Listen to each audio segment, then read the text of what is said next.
আমরা বাংলাদেশে বিচার চাই।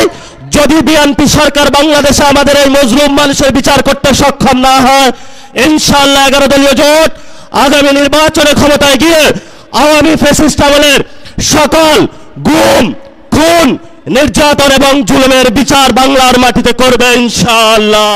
আপনারা কি ফ্যাসিবাদকে বাংলাদেশে পুনরায় ফিরে আনতে চান কিনা আমাদের আজকে সন্দেহ হচ্ছে। মনে রাখতে হবে, ফ্যাসিবাদের রাজনীতি বাংলাদেশে আর চলবে না। শেখ হাসিনা বিদায় হয়েছে, ফ্যাসিবাদ বাংলাদেশে চলতে পারে না। কেউ যদি নতুন ফ্যাসিস্ট হওয়ার স্বপ্ন দেখে, তার ঠিকানা হবে দিল্লি, বাংলাদেশে না। উপস্থিত আছেন বাংলাদেশ খেলাফত মজলিসের মুহতারাম আমিরে মজলিস আল্লামা মামুনুল হক, বিরোধী দলীয় চিফ হুইপ এনসিপির নেতা জনাব নাহিদ ইসলাম সহ জাতীয় নেতৃবৃন্দ, প্রাণপ্রিয় উপস্থিতি, মিডিয়ার বন্ধুগণ, আজকে বাংলাদেশকে অস্থিতিশীল করার জন্য একটি মহল আমাদের প্রিয় মাতৃভূমিকে হুমকি দিয়ে যাচ্ছে। আমরা লক্ষ্য করছি, পতিত ফ্যাসিস্টদের দূষররা বাংলাদেশের পুলিশকে হুমকি দেওয়ার দুঃসাহস দেখাচ্ছে।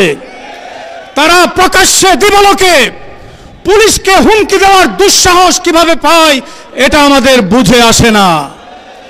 আমরা সরকারের এই রহস্যজনক ভূমিকাকে আমরা প্রশ্ন করতে চাই। আপনারা কি তলে তলে ফ্যাসিস্টের সাথে সম্পর্ক রেখে চলছেন? আপনারা কি ফ্যাসিবাদকে বাংলাদেশে পুনরায় ফিরে আনতে চান কিনা আমাদের আজকে সন্দেহ হচ্ছে। মনে রাখতে হবে, ফ্যাসিবাদের রাজনীতি বাংলাদেশে আর চলবে না। শেখ হাসিনা বিদায় হয়েছে, ফ্যাসিবাদ বাংলাদেশে চলতে পারে না। কেউ যদি নতুন ফ্যাসিস্ট হওয়ার স্বপ্ন দেখে, তার ঠিকানা হবে দিল্লি, বাংলাদেশে না। এজন্য ফ্যাসিবাদ মুক্ত, বৈষম্য মুক্ত, আদর্শ উন্নত বাংলাদেশ গড়তে হলে এই 11 দলকে ক্ষমতায় নিতে হবে। প্রস্তুত আছেন তো ইনশাআল্লাহ? এই সমাবেশে উপস্থিত 11 দলীয় জোটের নেতৃবৃন্দ, মাননীয় বিরোধী দলীয় নেতা, মাননীয় বিরোধী দলীয় চিফ হুইপ, 11 দলীয় সম্মানিত সহযোদ্ধা ভাইরা এবং আমাদের মা বোনেরা, আজকে কয়েকটা কথা বলেই শেষ করব।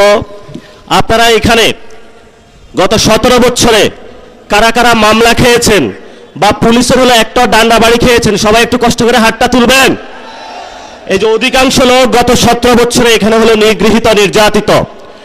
এবং আজকে আমাদের যে ব্যানারের শিরোনাম, সেটা আমরা দিয়েছি আওয়ামী ফ্যাসিস্ট কর্তৃক সংগঠিত সকল গুম, খুন ও গণহত্যার বিচারের দাবিতে। গত 17 বছরে বাংলাদেশে কয়েকটি গণহত্যা সংগঠিত হয়েছিল।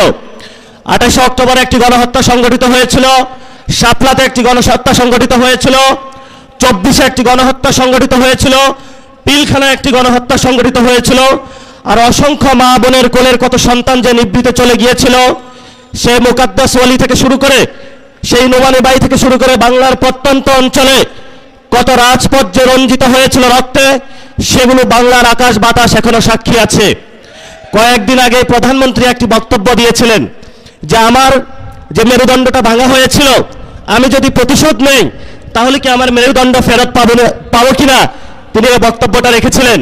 আমি সবিনয়ে মাননীয় প্রধানমন্ত্রীর কাছে জানাতে চাই, এই যে এখানে এতগুলো মানুষ উপস্থিত হয়েছে, যাদেরকে অন্ধকার প্রকোষ্ঠে রাখা হয়েছিল, যাদের বাপকে হলো থানায়, জেলায়, পুরো বাংলাদেশের বিভিন্ন কারাগারে ঘুরানো হয়েছিল, এই মানুষগুলো প্রতিশোধ চায় না, কিন্তু আমরা বিচারে বিশ্বাসী। বিচারের দাবিতে আমরা মাঠে ছিলাম, আছি, ভবিষ্যতে থাকব।